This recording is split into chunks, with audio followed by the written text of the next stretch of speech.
இறைவன் ஒளி ஒளி வடிவானவன் அப்படின்றத நான் அடிக்கடி சொல்லியிருக்கேன். அந்த தத்துவத்தை நிறைவேற்றக்கூடிய அமைப்பு தான் இது. அதாவது நீங்க ஒரு வித்தியாசமான ஒரு மகாலட்சுமி வரைக்கும் பார்த்ததே இல்லை இந்த மாதிரி. நம்ம முன்னோர்கள் தான் குலதெய்வமாக வணங்குகின்றோம் அப்படின்றதினுடைய வெளிப்பாடு தான். ஒரு மணப்பலகை மாதிரி இருக்கு, ஆனா அதுல நந்தி வச்சிருக்கீங்க. இதனுடைய மகத்துவம் என்ன? தெய்வம் வருகிறது அப்படின்னா அந்த தெய்வத்தினுடைய வருகையை முடிவு செய்ய அதனுடைய வாகனத்தை கொண்டு வந்து நம்ம வீட்டுல வச்சாலே போதும்.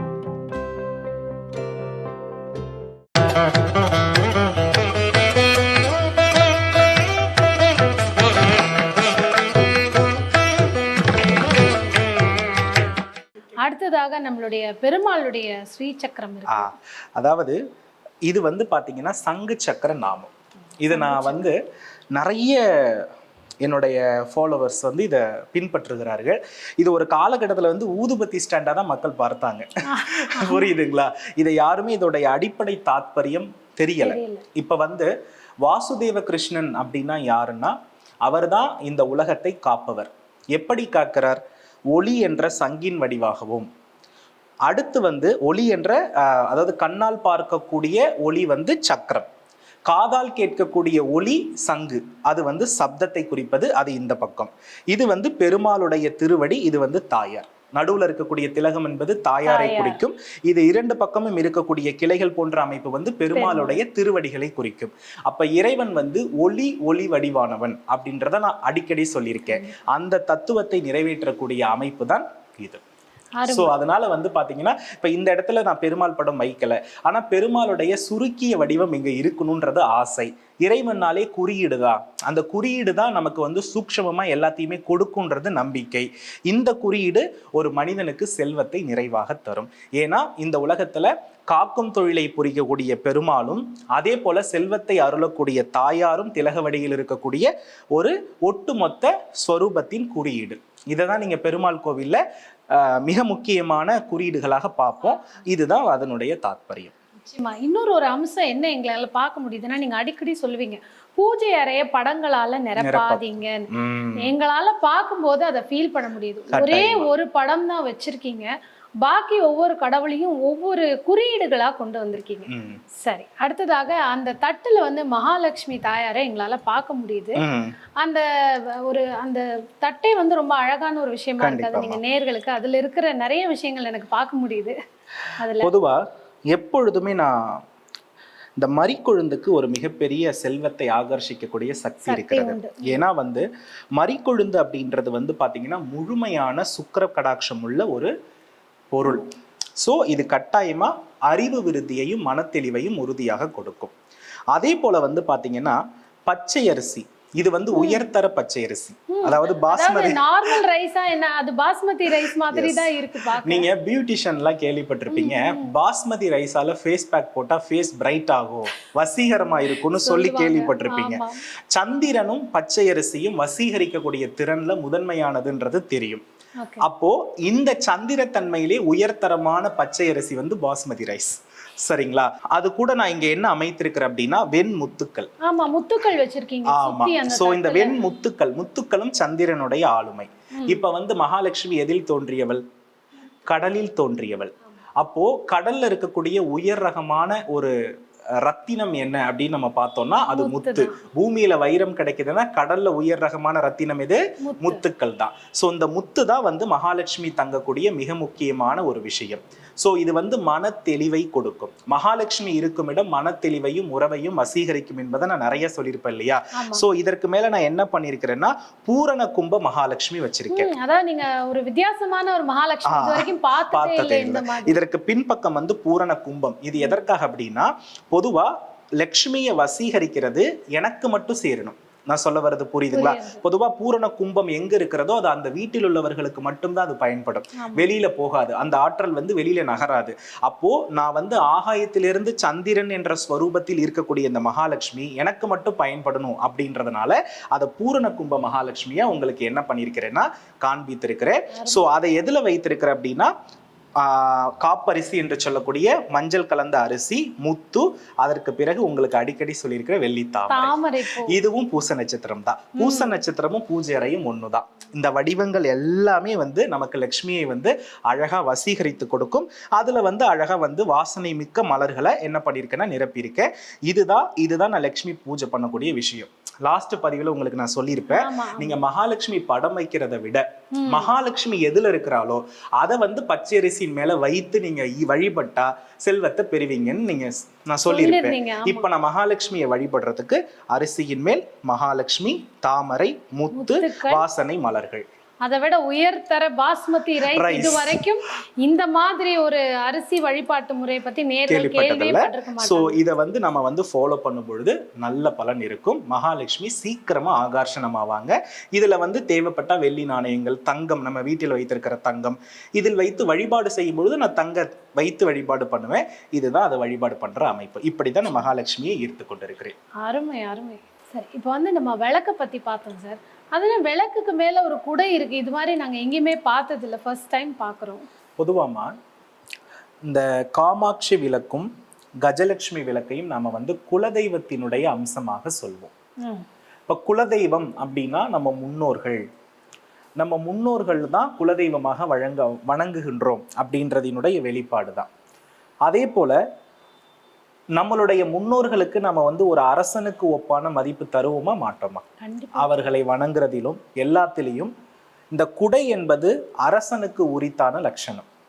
அரசன், அரசி யார் வலம் வந்தாலும் பெரியவர்கள் வலம் வரும் பொழுது குடை இல்லாமல் வெளியில் வலம் வரவே மாட்டார்கள்.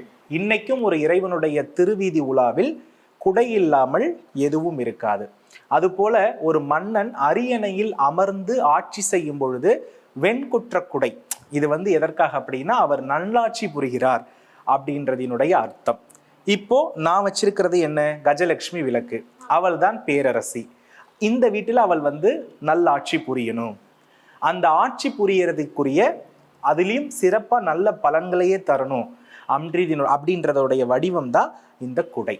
இதுல ஜோதிட காரகத்துவம் அப்படின்னு நம்ம பார்த்தோம்னா அனுஷம் அப்படின்ற நட்சத்திரத்தினுடைய வடிவம் குடை. அனுஷம் அப்படின்றது மகாலட்சுமியினுடைய நட்சத்திரமாக கருதப்படுகிறது. ஸோ குடை எங்க இருக்கிறதோ அங்க லட்சுமி வசியம் உறுதி. அதனால சேற்றில் முளைத்த செந்தாமரை அப்படின்றது நம்ம மகாலட்சுமியை சொல்வோம். சேற்றுல தானே தாமரை வளரும். தாமரை எங்க இருக்கிறதோ அது சேர மாறிடும் இல்லையா?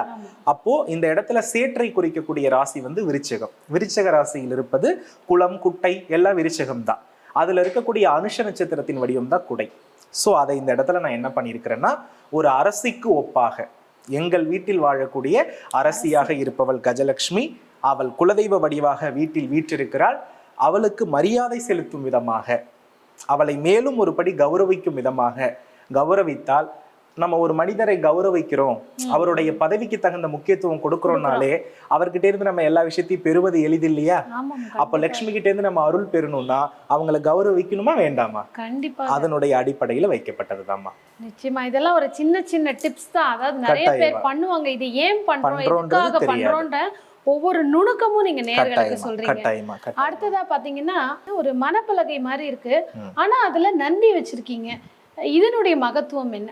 பொதுவா என்னை பொறுத்தளவுல நான் எப்போதுமே சொல்லுவேன், சைவத்தை பின்பற்றுபவர்கள் அம்மை, அப்பன், அவருடைய வாரிசுகளான விநாயகர், முருகன் இவர்களை பின்பற்றும் பொழுது அந்த இடத்துல வந்து இது சைவத்தை நான் பின்பற்றுவதனாலும் கௌமாரத்தினுடைய அடிப்படையில் இருக்கிறதுனாலும் நாம இந்த படத்தை நம்ம என்ன பண்றோம்னா முதல் படமாக வைத்து வழிபடுகிறோம். இப்போ அவருடைய வாகனம் யார் அப்படின்னா நந்தி பகவான் தான். இப்போ ஒரு தெய்வம் வருகிறது அப்படின்னா அந்த தெய்வத்தினுடைய வருகையை முடிவு செய்ய அதனுடைய வாகனத்தை கொண்டு வந்து நம்ம வீட்டுல வச்சாலே போதும். வாகனம் எங்க இருக்கிறதோ வாகனத்தை தேடி தெய்வம் என்ன பண்ணியாகணும்? தானாகவே வந்தாகணும். அப்ப என்னன்னா இந்த ரிஷபம் அப்படின்றது வந்து பாத்தீங்கன்னா செல்வத்தின் அடையாளம். இன்னைக்கு ஒருவருடைய செல்வத்தை நாம எப்படி முடிவு செய்கிறோம் அப்படின்னா அவர்கிட்ட எத்தனை கார் இருக்கு அப்படின்றத வச்சு நம்ம முடிவு பண்ணுவோம். ஆனா முன்பொரு காலத்துல அவர்கிட்ட எத்தனை காளை மாடு இருந்தது அப்படின்றத வச்சுதான் செல்வத்தை முடிவு செய்வாங்க. காளை மாடு என்பது செல்வத்தின் அடையாளம். அதனால தான் இன்னைக்கும் வந்து இந்திய மதிப்பீட்டு பண வர்த்தகத்துல காளை மாடு குறியீடாக இருக்கிறத நீங்க பார்க்கலாம். சோ காளை மாடு என்பது செல்வத்தின் வடிவம். அது வந்து ரிஷபம் என்பது சுக்கிரனை குறிக்கும். நீங்க நல்லா கவனிச்சு பாத்தீங்கன்னா இந்த நந்தி பகவானுக்கு வந்து கொம்பு வந்து ரொம்ப ஷார்ப்பா இருக்காது. நீங்க ஆலயத்திலயும் போய் நந்தி பாத்தீங்கன்னா முழுக்கையா தான் கொம்பு இருக்கும், ஷார்ப்பா கொம்பு இருக்காது. ஏன்னா ஷார்ப்பா குத்துற மாதிரி அதோடைய கொம்புகள் இருந்தா அது செவ்வாய் காரகம், அது வந்து கடனை கொடுக்கும். இப்ப நந்தி பகவானுடைய இரு கொம்புகளை பாத்தீங்கன்னா 2 சின்ன சின்ன மலைகள் இருக்கிற மாதிரி முழுக்கையா தான் இருக்கும், அது வந்து செல்வத்தை வழங்கும். சோ அப்ப என்னன்னா அதே போல வந்து நந்தி பகவான் நாக்கு எப்பொழுதுமே வெளியே நீட்டிய வண்ணம் இருக்கிறதையும் நீங்க பார்த்திருப்பீங்க. இது வந்து ரிஷபராசியினுடைய குறியீடு. ரிஷபராசி என்பது ரிஷபம், இதுவும் ரிஷபம். ஸோ ரிஷபராசினா 2வது ராசி. அதுதான் தனம், வாக்கு, கல்வி, நமக்கு வந்து எளிதாக பணமாக மாற்றக்கூடிய பொருள், வைரம், தங்கம் எல்லாத்தையுமே பத்தி சொல்லக்கூடியது ரிஷபம் தான். அப்போ அந்த ராசியுடைய ஒட்டுமொத்த வடிவத்தையும் இங்க கொண்டு வந்து வச்சுட்டோம். அப்ப தனபாவம் என்ற குடும்பஸ்தானம் சிறப்பா இயங்கணும்னா அவங்களுக்கு 2ஆம் பாவத்தை வச்சுதானே எல்லாத்தையுமே முடிவு பண்றோம். அப்ப காலபுருஷ அடிப்படையில 2ஆம் பாவ அதிபதியின் குறியீட்டை வச்சா குடும்பம் சிறப்பாக இருக்குமா? அப்போ குடும்ப படமாக இங்க நான் வைத்திருக்கிறேன்னா ஒரு வீட்டில் அப்பா, அம்மா, குழந்தை, இதுதான் ஒரு குடும்பம். அதுல எப்படி இருக்கணும்? ராஜ வாழ்க்கை வாழணும், பொன் பொருள் மகிழ்ச்சி ஒற்றுமையோடு இணைந்திருக்கணும். அது இருக்கும் பொழுது ஒரு குடும்பம் வளம் பெறும். அதை கொடுக்கிறது ரிஷபம். அந்த குறியீட்டை தான் இங்க நம்ம வைத்திருக்கிறோம். அருமை. அதாவது ஒவ்வொரு விளக்கமும் தெளிவா இருக்கு. குடும்பத்தினுடைய சந்தோஷம், மகிழ்ச்சி எப்படி இருக்கணும், பண வரவு ஈர்ப்பு எப்படி இருக்கணும், மகாலட்சுமியா நடத்தணும் அப்படிங்கிற ஒரு விஷயம் தெரியுது. கூட சந்திரன் சூரியன் வச்சிருக்கீங்க, இதற்கு என்ன ஸ்பெஷல்? இப்போ சிவாலயம் போல ஒரு மனிதனுடைய கர்மாவை நீக்கக்கூடிய ஆலயம் என்பது எதுவுமே கிடையாது. சிவபெருமான் தான் குபேரனுக்கு செல்வத்தை கொட்டி தந்தவர். சிவபெருமானிடத்திலிருந்து தான் மகாலட்சுமி செல்வத்தை பூரணமாக சிவபூஜை செய்து பெறுகிறாள். அதனாலதான் வில்வ மரத்தினுடைய அடியில் மகாலட்சுமி வாசம் செய்வதாக நம்பப்படுகிறது. அப்போ இந்த இடத்துல வந்து பாத்தீங்கன்னா நம்மளுடைய சூரியன் என்பது ஒரு கண், சந்திரன் என்பது மறுக்கண். நான் சொல்ல வர்றது புரியுதுங்களா? அப்போ இந்த 2 கண்ணுமே நம்ம மூடிட்டோம்னா, இந்த 2 கண்ணும் நமக்கு இல்லைன்னா இந்த உலகத்துல எதையுமே நம்மளால பார்த்து ரசிக்க முடியாது. இந்த உலகத்துல பெரிய எல்லாத்தையுமே பார்த்து ரசிக்கணும், வாழணுன்றதுக்காக தான் மனித பிறப்பை இறைவன் மகத்தாக படைத்திருக்கிறான். அதனால தான் இறைவனை வந்து அலங்கார ரூபமாக வீதி உலாவில் கொண்டு வருகிறோம். ஒவ்வொரு விஷயத்துக்கும் இந்த ஆகம விதி, அபிஷேகம் நியதி எல்லாமே பூரண அலங்காரத்துவம். எதனால் அப்படின்னா கண்ணால் பார்த்து ரசிக்கிறதுக்கு மட்டும்தான். அதே போல சூரிய சந்திரர்களை யார் வந்து வசீகரித்து வைத்திருக்கிறார்களோ அவர்கள் எல்லாம் பஞ்சபூதத்தையும் அண்டத்தையும் வசீகரித்து வைத்தவராக அர்த்தம். அதனால வந்து பாத்தீங்கன்னா ஒளிமிக்க கிரகங்கள்ல முதன்மையான கிரகம் சூரியனும் சந்திரனும் தான். அப்போ இந்த இருவருடைய அருள் இருந்தாவே இந்த உலகத்துல எந்த குறையுமே இருக்காது. சூரியன் அப்பன் என்றால் சந்திரன் அம்மை. சோ இந்த இடத்துல சூரியன் ஒரு கண், சந்திரன் மறுக்கண். அதே போல வந்து இது 2ஐயும் நாம் வழிபட்டால் சூக்ஷமமாக 3வது கண் நெற்றிக்கண்ணாக வெளிப்படும். ஆகையினால இந்த உலகத்துல எல்லாத்தையுமே நாம கண்டு ரசித்து நிறைவா வாழ்ந்து முக்தி பெறணுன்றதினுடைய அடிப்படையில கொடுக்கப்பட்டதுதான் இந்த சூரிய சந்திரர்கள். அது மட்டும் இல்லாம நீங்க இன்னைக்கும் நீங்க போயிட்டு சிவாலயத்துல நந்தி பகவான் இருப்பாரு இல்லையா, பிரதோஷ மூர்த்தியாக, அந்த ராஜ கோபுரத்துல நீங்க ஒரு விஷயத்த பார்த்தா தெரியும். உள் பக்கம் சூரியர் சந்திரர்கள் 2 பக்கம் இருப்பாங்க, நந்திக்கு பக்கத்திலேயே சூரியர் சந்திரர்கள் இருப்பாங்க. அவர் எத்தனை பேர் நோட் பண்ணிருக்க மாட்டாங்க. பிரதோஷ மூர்த்திக்கு பக்கத்துல ராஜகோபுரத்துல இரு பக்கமுமே சூரியர் சந்திரர்கள் இருப்பாங்க. இப்போ சூரியனை வந்து பிதுர்காரகன் அப்படின்னும் சந்திரனை வந்து மாதுர்காரகன் ஜோதிடத்துல சொல்லுவாங்க. இப்ப சூரியன் சந்திரன் இணைந்தாதான் ஒரு குடும்பமே. இந்த 2 கிரகங்கள் அடைகிற தோஷத்துலதான் நமக்கு பிரச்சனையே இருக்குது. இப்போ சதை, நரம்பு, ரத்தம் இல்லைனாலும் உடம்பு வீக்கு தான். எலும்பு இல்லைன்னா சுத்தமா வீக்கு. அப்போ எலும்பு என்பது சூரியனுடைய அம்சம். சதை, நாடி, நரம்பு உடம்பில் இருக்கக்கூடிய சத்துக்கள் சக்தியினுடைய அம்சம். அப்ப என்னன்னா உடம்பில் சக்தியும் வேணும், சிவமும் வேணும், அதற்கு அனுபவிக்க 2 கண்களும் வேணும். அதை கொடுக்கிறது தான் இந்த குறியீட்டினுடைய மகத்துவம். அருமை. திரும்பவும் பாத்தீங்கன்னா சுத்தி சுத்தி நீங்க வந்து கடவுள் போட்டோவா இல்லாம குறியீடா தான் எல்லாரையுமே தெய்வ வழிபாடு என்பதை குறியீடுதாமா. நீங்க ஒரு 100 வருஷத்துக்கு பின்பக்கம் போனீங்கன்னா மனிதருடைய வீட்டுல தெய்வ படங்கள் நிறைய இருக்கிறதையோ, விக்கிரக வழிபாடு பிராமணர்கள் வீட்டில் மட்டும்தான் அது செய்யப்படும். மற்றவர்கள் வீட்டில் ஏன் செய்யப்படாது அப்படின்னா, பிராமணர்கள் பொதுவாக ஆசையிலும் காமத்திலும் முன்பொரு காலகட்டத்தில் குறைந்த எண்ணோட்டத்துல தான் இருப்பாங்க. அதனாலதான் பிராமணனுக்கு கொடுக்கக்கூடிய எந்த தானமும் அது வந்து பலிதமாகும்னு சொல்லப்படக்கூடிய காரணம். ஸோ இப்போ தொழில் முறையில நிறைய மாறுபட்டாச்சு, எல்லாருமே சீக்கிரமா சம்பாதிக்க ஆரம்பிச்சதுனால அந்த காலகட்டத்தில் இருந்த முக்கியத்துவம் வந்து இந்த காலகட்டத்தில் பெரிதாக கொடுக்கப்படவில்லை. ஆனா அதற்கு இணையான பலனை இது தருகிறது. அருமையான விளக்கம். அதற்கு மேல வந்து நாங்க வந்து சங்கு பாக்குறோம். அந்த சங்குக்குள்ள தாமரை பூவையும் வில்வத்தையும் வச்சு நீங்க க்ளோஸ் பண்ணிருக்கீங்க. நிச்சயமா இதுக்கு பின்னாடி ஏதோ ஒரு ரகசியம் இருக்கணும். அது என்னங்கறது சொல்லுங்க. அதாவது நான் மீண்டும் ஒரு முறை சொல்லிடுறேன், பூஜை அறை அப்படின்றது பஞ்சபூதம் வந்து ஒடுங்கக்கூடிய ஒரு இடமாக இருக்கிறது. இப்போ ஓம்காரத்தின் வடிவம் தான் சங்கு. ஓம்காரத்தின் சங்கு ஒளியிலே என்ன தெரியும், ஓம் அப்படின்ற பீஜம் தான் என்ன பண்ணும், நமக்கு ஒலிக்கும். அந்த வேத பிரம்ம மந்திரம் தான் நமக்கு ஒலிக்கும். அந்த ஓம் என்ற பிரணவம் இல்லைன்னா எதுவுமே இல்லை. இப்ப சங்குடைய தத்துவம் என்னன்னா, ஆகாயத்தையும் பூமியையும் இணைக்கக்கூடிய அற்புத வடிவம் தான் சங்கு. இப்ப ஆகாயத்தை நமக்கு பூமியில கொண்டு வர முடியுமா?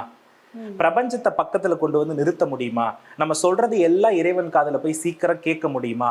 அப்படின்னா அதற்கு நமக்கு உதவி புரியறது தான் இந்த சங்கு. புரியுதுங்களா? இந்த சங்கில் வந்து யார் இருக்கிறாங்கன்னா, முக்கோடி தேவர்களும் வாசம் செய்வதாக நம்பிக்கை. அந்த சங்குக்குள்ள என்ன பொருள் வைக்கின்றோமோ அந்த பொருள் நமக்கு அமிர்தமாக மாறுகிறது அப்படின்றது ஐதீகம். இப்ப சிவபெருமான் வந்து சங்குக்குள்ள விஷத்தை ஊற்றிதான் என்ன பண்ணுவாரு, குடிப்பார். அதே அமிர்தத்தை சங்கில் ஊற்றிதான் விஷ்ணு வந்து எல்லாருக்குமே கொடுத்தார். அப்ப சங்குக்குள்ள எதை போடுறோமோ அது அந்த தன்மையை வந்து பல வடிவாக நமக்கு உற்பத்தி செய்து தரும். இப்ப நான் சங்குக்குள்ள என்ன போட்டிருப்பேன் அப்படின்னா, வெள்ளி நாணயம், தாமரை, வாசனாதி திரவியங்கள், வில்வம். ஸோ இது எல்லாம் எனக்கு அது உற்பத்தி செய்து தரணும். அந்த தீர்த்தத்தை இரவு தூங்குறதுக்கு முன்னாடி நான் வந்து குடிச்சிட்டு படுப்பேன். காரணம் என்னன்னா, வெண் சங்கு மன தெளிவை கொடுப்பது.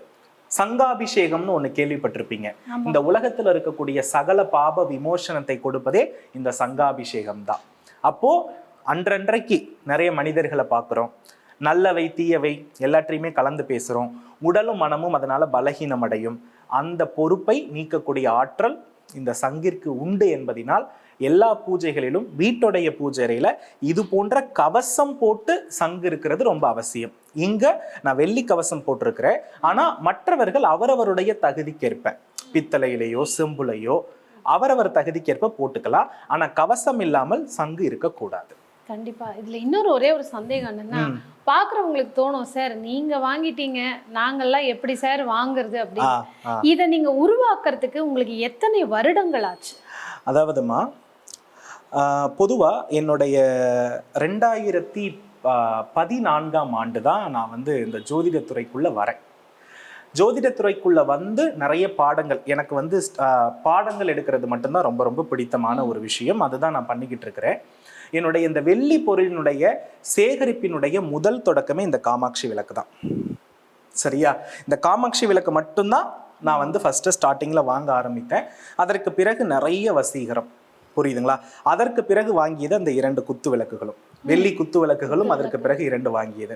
இன்னும் ஒரு பெரிய விஷயம் நான் சொல்றேன். இந்த உலகத்துல நான் வந்து நிறைய மாணவர்களுக்கு குருவா இருக்கேன். என்ன இருக்கேன்?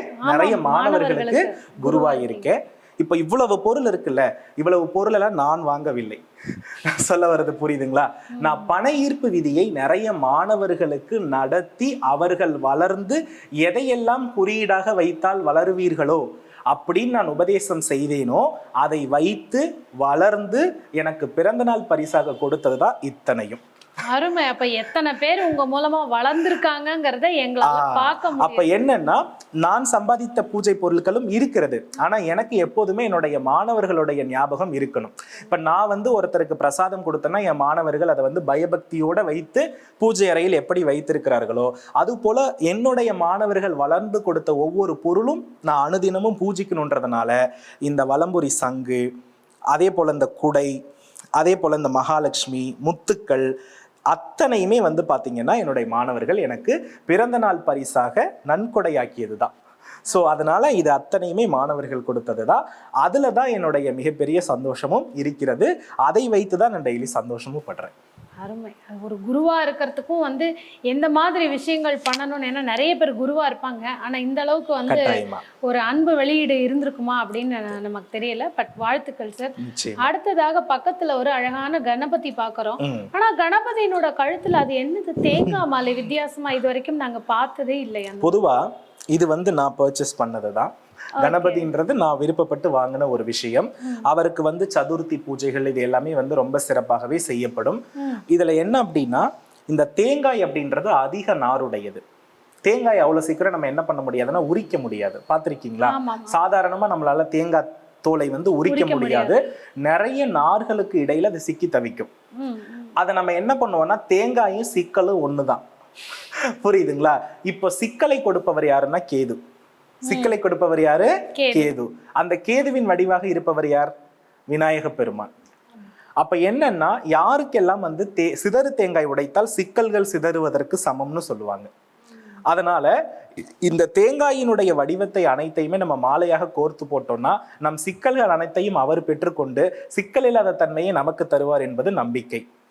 வடநாடுகள்ல எல்லாம் பாத்தீங்கன்னா, மும்பை பக்கம்லாம் தேங்காயை வந்து மாலையாக கோர்த்து போட்டு விநாயகருக்கு போடக்கூடிய வழக்கம் விநாயகர் சதுர்த்தியில் இருக்கிறது.